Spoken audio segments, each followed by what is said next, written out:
El siguiente espacio en el Cubo es un aporte a la comunidad del Departamento de Estudios Históricos del Ejército y del Instituto de Historia y Cultura Militar del Uruguay, Coronel Rolando Laguarda Trías.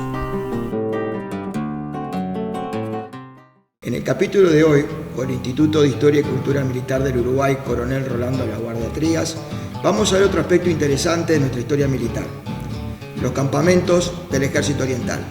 En tiempos del virreinato y particularmente durante el periodo de la independencia, vemos que aparecen frases que marcaban el lugar de expedición de los documentos, como por ejemplo campamento de la Yui, campo volante en el Colla o cuartel general en marcha hacia el valle de la Iguá. Hoy quizás ese término de campamento lo podríamos asociar con una reunión de carpas para pasar una o varias jornadas. Sin embargo, el procedimiento que requería era más planificado y detallado de lo que parece. Este procedimiento se utilizaba normalmente no solamente para cuestiones militares, sino para cuestiones de índole político-social, como por ejemplo la etapa previa para la creación o fundación de un poblado. Y a modo de ejemplo vamos a citar lo que decía el comerciante John P. Robertson, británico, que cuando visitó el cuartel general de Artigas en Purificación. El campamento se componía de hileras de tiendas de cuero y chozas de barro. Estas últimas y una docena de casas de una comodidad mejor constituían lo que se llamaba Villa de la Purificación. La base doctrinaria para todo esto fueron las ordenanzas españolas de 1716, las ordenanzas de Carlos III de 1768 y el Tratado de Castrametación o Arte de Campar de 1800, español también, donde el artículo primero del capítulo primero definía al campo, que es el término correcto, o campamento, que es el que vamos a emplear por la familiaridad, de tal manera que decía: la extensión de terreno en que se establece con su artillería y equipajes al abrigo de tiendas o barracas dispuestas del modo más conveniente a la comodidad de las tropas y a la seguridad y defensa del campo, que debe ser el objeto principal o la base de su disposición. Definido lo que era el campo, los campamentos se dividían entonces de comodidad, reposo y de guerra. En cuanto a los campamentos de guerra, estos eran los que se utilizaban durante las operaciones previstas y todo lo que tenía vinculado con la seguridad. Para su instalación, primero se enviaba un elemento que debía reconocer, analizar y marcar el terreno.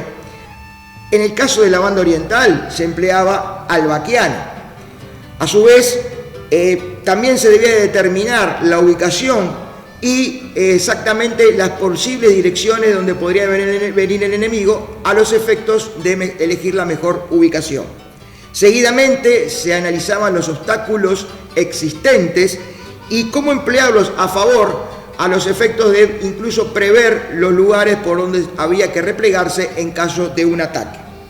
Luego se examinaba el terreno al frente de ese campamento, al que se le denominaba campo de batalla, y que era el lugar donde la tropa, en caso de un ataque enemigo, formaba y se enfrentaba a la misma.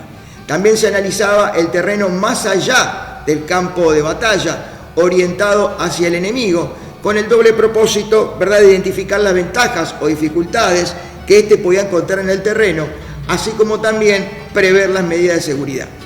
Estas medidas de seguridad se basaban en un sistema de círculos concéntricos, donde, utilizando una lámina a disposición, vemos que en azul el cuerpo principal con sus carpas o tiendas, como se les decía, y al frente de cada unidad, batallón de infantería o escuadrón de caballería, se instalaba la guardia de prevención, y más adelante, a unos 120 metros, la guardia del campo, que también era parte del cuerpo para mantener el orden y custodiar las banderas, los estandartes y los pabellones de guerra. Luego vemos en amarillo que seguían las grandes guardias, tanto de infantería como caballería, a una distancia entre 1.250 a 2.000 metros, y que se establecían en lugares característicos como cruces de caminos, sendas o alturas, con la finalidad de proteger ese campamento para que así el personal pudiera salir a recoger leña paja o agua. Así como también la intención era establecer esa seguridad, buscando además enviar pequeñas partidas avanzadas que desplegaban a su vez centinelas de 2 hombres cada una. En caso de verse atacados, esas grandes guardias mantenían la posición y alertaban al campamento, y en caso necesario se podían replegar al mismo. Más allá, como vemos en la lámina, en rojo, a una distancia de 3.500 a 4.000 metros, se enviaban las partidas de guerrilla de caballería para observar y hostigar al enemigo.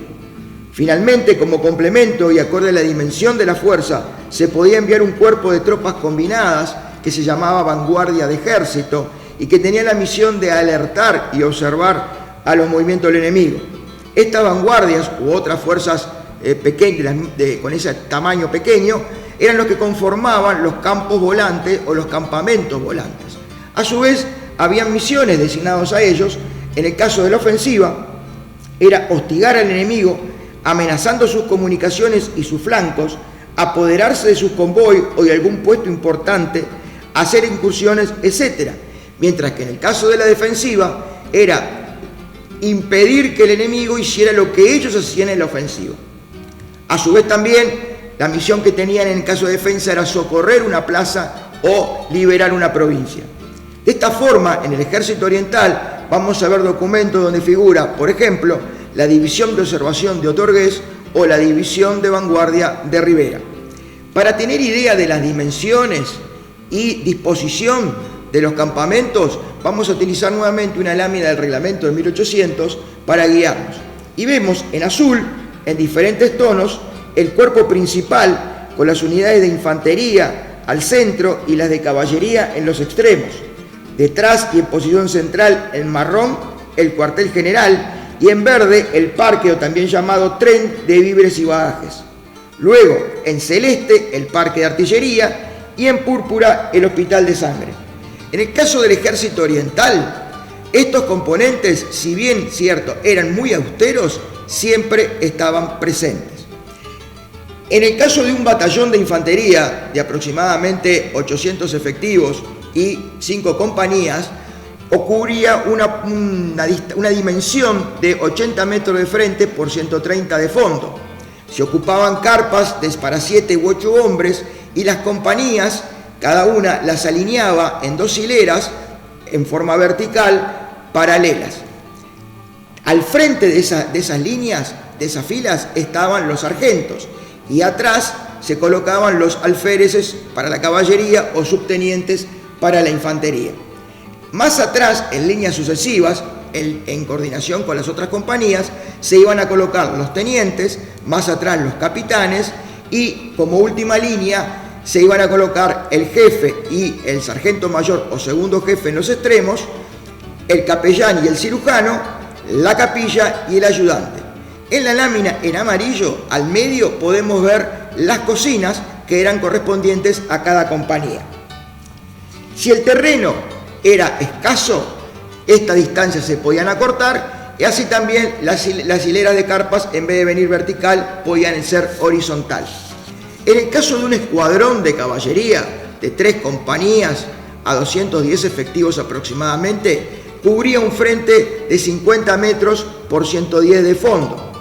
Si bien es cierto la disposición era muy similar a la de infantería, igual podemos decirlo, las carpas eran más grandes para poder guardar las monturas y el resto del equipaje. En general, podemos decir también que en cuanto a la salud del estado de las tropas en esos campamentos, era una cuestión que se le prestaba mucha atención, fundamentalmente para evitar enfermedades por la aglomeración de hombres y animales.